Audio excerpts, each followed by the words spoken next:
ये जो राम मंदिर का मुद्दा था, इसको कहीं न कहीं विपक्ष हमेशा टारगेट करता था कि इनके एजेंडे में है, लेकिन राम मंदिर बनवाएंगे, कभी तारीख नहीं बताएंगे। ये हमेशा वो कहता रहता था। मैं तो एक आम आदमी, जो मैं सुनता हूँ मैं वही बोल रहा हूँ। जाहिर सी बात है, अगर हिंदू का इतना बड़ा टेम्पल, जिसको हम लोगों ने हमेशा माना है, राम को अपना हमेशा अपने दिल में बिठाया है, और हम ही नहीं, पूरे अयोध्या को छोड़ लीजिए, पूरे हिंदुस्तान में जितने भी हिंदू भाई हैं, चाहे वो हिंदुस्तान के बाहर ही, उन सबका केवल प्रिय एक ही देवता है, वो राम मंदिर, राम भगवान है। और राम मंदिर अगर बन गया तो निश्चित तौर से वोट तो उन्हीं को जाएगा जो बनवा रहा है, अस्तित्व में नहीं है। जबकि 500 साल तक जब तक अंग्रेजों ने राज किया और मुगलों ने राज किया, आप इतिहास उठा करके देख लीजिए, भगवान श्री राम को भगवान का दर्जा कहीं दिया ही नहीं गया। आप पुरानी किताबों में पढ़िए, उनको लॉर्ड राम नहीं लिखा गया, सिर्फ राम एक पुरुष है, ये कहकर संबोधित किया गया है। और जब हाई कोर्ट का फैसला आया था पिछली बार, हाई कोर्ट से जब सुप्रीम कोर्ट में गया था, तो सबसे पहली जीत तो हमारी तब हुई थी जब हाई कोर्ट ने अपने फैसले में कहा था लॉर्ड श्री राम, उनको राम जन्म का स्थान ये माना गया था। तो जाहिर सी बात है कि अगर भगवान राम का दर्जा नहीं मिलेगा और वो एक ऐसे महापुरुष का दर्जा नहीं मिलेगा, तो हम किसको दर्जा दे सकते हैं? नमस्कार, मैं एकता द खबर एक्सप्रेस न्यूज में आपका स्वागत है। मैं इस वक्त मौजूद हूँ अयोध्या के हनुमानगढ़ी में और मैं जानूंगी यहाँ की जनता से कि जैसा कि अपोजिशन लगातार भाजपा को ये कहकर टारगेट करती है कि राम मंदिर बनवाकर हिंदू वोट बैंक भाजपा ने अपना तैयार कर लिया है, तो हम जानेंगे यहाँ की जनता से कि क्या वाकई में राम मंदिर सिर्फ एक वोट बैंक का जरिया है। आ जाओ सर। तो यहाँ पे जब से राम मंदिर बना है अयोध्या में, तब से क्या विकास देखने को मिला है अयोध्या वालों को? देखिए, अयोध्या में जब से राम मंदिर और 22 जनवरी के बाद, इसको 22 जनवरी के लेके उसके पहले की तैयारी यहाँ पे शुरू हो चुकी थी। जैसे कि उनको एक अनुमान था, यहाँ के जिला प्रशासन को और यहाँ के जितने भी लोग थे, सबको एक तैयारी का अनुमान था कि यहाँ पे भीड़ बहुत ज़्यादा हो जाएगी। तो उसके लिए सबसे पहले तो यहाँ के सड़कों को चौड़ी किया गया। चौड़ी करने के बाद जितने भी राम पथ, भक्ति पथ, धर्म पथ, जन्मभूमि पथ, इन सब पदों का नया निर्माण किया गया। इसके पहले इनके नाम पहले अलग थे, लेकिन इसको एक नाम दिया गया। एक तो नाम बदल दिए गए, सड़क चौड़ीकरण कर दी गई, उसके बाद बिल्डिंगों को नए डिजाइन किया गया, ताकि जो चौड़ीकरण में जो दुकानें और मकानें प्रभावित थी, उसके बाद उनको एक नई डिजाइन एडीए के सौजन्य से किया गया। विकास प्राधिकरण ने यहाँ पर काम ये किया कि आगे का जितना फ्रंट एलिवेशन किया, उसके बाद डिजाइन करके उसको कलर करने का काम, लाइटिंग का काम, ये सारा काम उन्होंने किया। और जाहिर सी बात है कि इतना होने के बाद लोगों को लगा कि हाँ, अयोध्या जिस तरीके से दिख रही है वो बिल्कुल राम भगवान के जैसे था। एक महसूस होता है कि इस तरीके से लगता है कि राम का वाकई में आगमन हो गया है। जी। अब उनके आगमन को लेकर के ये था कि तैयारी लगे कि कोई अयोध्या में आए तो लगे कि अयोध्या में राम भगवान आए हैं, तो इस तरीके से अयोध्या रही होगी ये। तो सर, जैसे कि लगातार यहाँ पे जो है राम मंदिर बना, 22 जनवरी को इनॉग्रेशन हुआ, खुद प्रधानमंत्री नरेंद्र मोदी जी जो है हर एक दिन वहाँ पे अवेलेबल थे, उनके देखरेख में सारी कामें हुई हैं। तो अपोजिशन लगातार ये कहकर टारगेट करते हुए मोदी जी को नजर आ रही है कि राम मंदिर बनवाना मीन्स हिंदू वोट बैंक तैयार करना है, तो इस पे आप क्या कहिएगा? देखिए, वोट बैंक की राजनीति एक अलग बैंक है, राजनीति है, लेकिन ये जो राम मंदिर का मुद्दा था, इसको कहीं न कहीं विपक्ष हमेशा टारगेट करता था कि इनके एजेंडे में है, लेकिन राम मंदिर बनवाएंगे, कभी तारीख नहीं बताएंगे। ये हमेशा वो कहता रहता था। मैं तो एक आम आदमी हूँ, जो मैं सुनता हूँ मैं वही बोल रहा हूँ। जाहिर सी बात है, अगर हिंदू का इतना बड़ा टेम्पल, जिसको हम लोगों ने हमेशा माना है, राम को अपना हमेशा अपने दिल में बिठाया है, और हम ही नहीं, पूरे अयोध्या को छोड़ लीजिए, पूरे हिंदुस्तान में जितने भी हिंदू भाई हैं, चाहे वो हिंदुस्तान के बाहर ही हो, उन सबका केवल प्रिय एक ही देवता है, वो राम मंदिर, राम भगवान है। और राम मंदिर अगर बन गया तो निश्चित तौर से वोट तो उन्हीं को जाएगा जो बनवा रहा है। हम मानते हैं कि सुप्रीम कोर्ट ने ऑर्डर किया ये, लेकिन कहीं ना कहीं एक इच्छा शक्ति और एक ऐसी शक्ति जो काम कर रही थी, जो ये काम करवा सकती थी। ये जरूरी नहीं है कि एक वोट बैंक की राजनीति हो।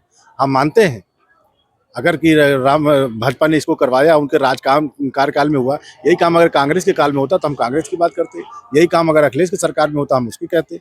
लेकिन कहीं ना कहीं अगर भाजपा के काल में हो रहा है तो हम भाजपा की भी बोलेंगे। सर, तो राम मंदिर का जो ये है काम जो है वो 500 साल से रुका हुआ है। अभी 2024 में चुनाव आने वाला है, चुनाव से कुछ महीने पहले जो है राम मंदिर का इनॉग्रेशन कर दिया गया। तो आपको क्या लग रहा है, क्या राम मंदिर बनवाना और चुनाव, इन दोनों का आपस में कोई लेना देना है? देखिए, निश्चित तौर से ये चुनाव से संबंधित नहीं था। ये भगवान, आप जैसे कि सुप्रीम कोर्ट का जो ऑर्डर है, उसको अगर आप देखिए और पढ़िए, तो कहीं ना कहीं उसमें लिखा हुआ है कि सुप्रीम कोर्ट ने जो ऑर्डर किया था, उसमें एक समय सीमा तय की गई थी कि कैसे राम मंदिर कब और कितने समय में बनवाना है। उसी को ऑर्डर को देखते हुए अगर आप फॉलो करिए तो आपके सारे सवाल का जवाब मिल जाएगा कि राम मंदिर को बनवाना किस समय में, कितने समय में इसको पूरा करना था। जाहिर सी बात है, लोगों को जानकारी ये तो हो गई, खुशी हो गई कि हाँ राम मंदिर बन गया, लेकिन शायद उन्होंने कोर्ट का फैसला नहीं सुना कि इसमें कैसे करना है, कैसे ट्रस्ट को बिठाना है, कैसे किन लोगों को करना है। उसने इंगित किया कि कैसे क्या करना है, उसको फॉलो करने का काम केंद्र सरकार ने और यूपी सरकार ने किया। लेकिन उद्घाटन इसी साल की, मतलब यहाँ पे अपोजिशन का सबसे बड़ा सवाल आता है कि उद्घाटन चुनाव के बाद भी हो सकता था, जबकि जब राम मंदिर का उद्घाटन होने वाला था तो काफी जो शंकराचार्यों को लेकर भी काफी चीजें सामने आ रही थी कि वो नहीं आ रहे हैं, मंदिर का निर्माण कार्य पूरा, इवन अभी तक निर्माण कार्य पूरा नहीं हुआ है। उससे पहले जो है इस प्रकार मंदिर का इनॉग्रेशन करवा देना, उद्घाटन करवा देना आधे कार्यों में, ये कहाँ तक सही है? 500 साल की तपस्या और 500 साल की प्रतीक्षा किसी को आप करवा दीजिए, और उसके बाद जब हमको ये आदेश हो गया भगवान श्री राम घर के दरवाजे पर खड़े हैं, तो आपका क्या मन नहीं मानेगा कि हमारे पिताजी, हमारे जो हमारे रिश्तेदार बाहर खड़े हैं उनको अंदर कर लें?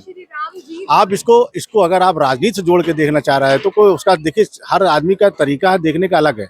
सावन के अंधे को हमेशा हरेरी ही नजर आएगी, जाहिर सी बात है। रात के अंधे को हमेशा अंधेरा ही नजर आएगा। तो हम दोनों बातें एक जैसी है। लेकिन जहाँ तक चुनाव की बात है, मैं तो न तो राजनीतिक हूँ और न तो मैं कहीं कुछ हूँ। मैं सिर्फ एक ही चीज मैं जानता हूँ, मैं आम पब्लिक हूँ। सर एक चीज बस आप आखिरी सवाल मैं आपसे पूछना चाहूंगी सर, जैसा कि अपोजिशन कह रही है मंदिर बनवाने से जो है रोजगार नहीं बढ़ा है, मंदिर बनवाने से देश का विकास नहीं हुआ है, तो उन अपोजिशन को क्या कहना चाहिएगा? बस एक सवाल। अपोजिशन को पहली बात धरातल पे आना चाहिए। ये कौन कहता है कि यहाँ पे किसी का रोजगार नहीं बढ़ा? ये कौन कहता है कि यहाँ पर किसी का विकास नहीं हुआ? विकास सबके सामने है। हम लोगों ने तो लगातार केंद्र की सरकार भी देखी है और यूपी केंद्र सेंट्रल की सरकार सॉरी यहाँ के उत्तर प्रदेश की सरकार भी देखी है। उन लोगों का कार्यकाल भी देखा है। यहाँ पे कार्यकाल के नाम पे अगर 5 साल सरकार उनकी रह जाती तो एक योजना पास होती थी, उसको 5 साल लग जाते थे पूरा होने में। पूरा क्या, उसको केवल शिलान्यास तक हो जाता था, उसके बाद उस पर ईंटें लग जाते थे कि ये पत्थर लग जाती थी कि ये काम अब होना है। तो ये उनका काम था। ये बीजेपी गवर्नमेंट का काम है, वो जो कहती है वो करके दिखाती है। करके दिखाया, राम मंदिर बनवाया, यहाँ का विकास किया, यहाँ के रोजगार बढ़े। रोजगार की बात क्यों नहीं करें? क्योंकि मैं खुद रोजगार से जुड़ा हुआ हूँ। जहाँ मेरा कभी 2,000-4,000 रुपये दुकानदारी होती थी, आज हमारे पास बहुत अच्छी दुकानदारी हो रही है। मतलब रोजगार मिला है यहाँ के? निश्चित तौर से रोजगार मिला है। आप देख लीजिए, यहाँ पे जो अयोध्या के जो लोग थे वो तो रोजगार कर ही रहे थे। जब उनसे पूरा नहीं हुआ तो आसपास के जितने भी जनपद के लोग हैं, प्रदेशों के लोग थे, वो अपना रोजगार करने के लिए अयोध्या आ रहे हैं और डेली वो 3,000-4,000 रुपये कमा कर लेके जा रहे हैं, अपने परिवार का खर्चा चला रहे हैं। तो रोजगार क्यों नहीं बढ़ा? छोटे तबके का जो काम था, जिसके पास पूंजी नहीं थी, आज वो रोड पे अगर खड़ा है तो 3,000-4,000 रुपये कमा के जा रहा है। तो कैसे हम कह सकते हैं कि रोजगार नहीं बढ़ा? कौन कहता है? कौन बेरोजगार है आज के डेट में? जो बेरोजगार जिसको कहते हैं कि हम बेरोजगार हैं, उसके पास भी मोटरसाइकिल है, उसके पास भी परिवार है, उसके पास भी खर्चे हैं, हो रहा है। कहाँ वो कह रहा है कि मेरे पास रोजगार नहीं है? बिना रोजगार के कैसे काम हो जाएगा? क्या मोदी जी से उम्मीद है अब जो है काशी और मथुरा में भी इसी तरह की जीत हासिल हो पाएगी? निश्चित तौर से। देखिए, अयोध्या का जो एक रास्ता था, ये रास्ता एक बहुत टिपिकल रास्ता था। यहाँ पर मंदिर पूरी तरीके मस्जिद तोड़ करके मस्जिद बनाई गई थी। वहाँ पर तो पूरा अंश मात्र ही दिख रहा है सामने की मस्जिद क्या है और मंदिर क्या है। और वहाँ पे सामने दिखने के बावजूद ये लगा वहाँ तो जीत तो 100% मिलना ही मिलना है। आप देख लीजिए, जितने भी लोग यहाँ पर, चाहे वो ज्ञान वापी मस्जिद का काम कर देख लीजिए, चाहे मथुरा का देख लीजिए, चाहे काशी देख लीजिए, दोनों जगह पे जो फैसला आ रहा है वो फैसला आ रहा है, कहीं कोई आवाज़ नहीं कर रहा है। यहाँ के फैसले में, राम मंदिर के फैसले में लोगों ने बात रखी और काफ़ी जो है राजनीतिक संभावनाएं देखी गई। यहाँ से लेकर सुप्रीम कोर्ट तक सभी लोगों ने बहुत रोकथाम किया। यहाँ तक कि भगवान श्री राम को उन्होंने कह दिया कि ये वैकल्पिक है, ये कुछ है ही नहीं है, इनका अस्तित्व में नहीं है, ऐसा भी नहीं है, अस्तित्व में नहीं है। जबकि 500 साल तक जब तक अंग्रेजों ने राज किया और मुगलों ने राज किया, आप इतिहास उठा करके देख लीजिए, भगवान श्री राम को भगवान का दर्जा कहीं दिया ही नहीं गया। आप पुरानी किताबों में पढ़िए, उनको लॉर्ड राम नहीं लिखा गया है, सिर्फ राम एक पुरुष है ये कह के संबोधित किया गया है। और जब हाई कोर्ट का फैसला आया था पिछली बार, हाई कोर्ट से जब सुप्रीम कोर्ट में गया था, तो सबसे पहली जीत तो हमारी तब हुई थी जब हाई कोर्ट ने अपने फैसले में कहा था लॉर्ड श्री राम, उनको राम जन्म का स्थान ये माना गया था। तो जाहिर सी बात है कि अगर भगवान राम का दर्जा नहीं मिलेगा और वो एक ऐसे महापुरुष का दर्जा नहीं मिलेगा, तो हम किसको दर्जा दे सकते हैं?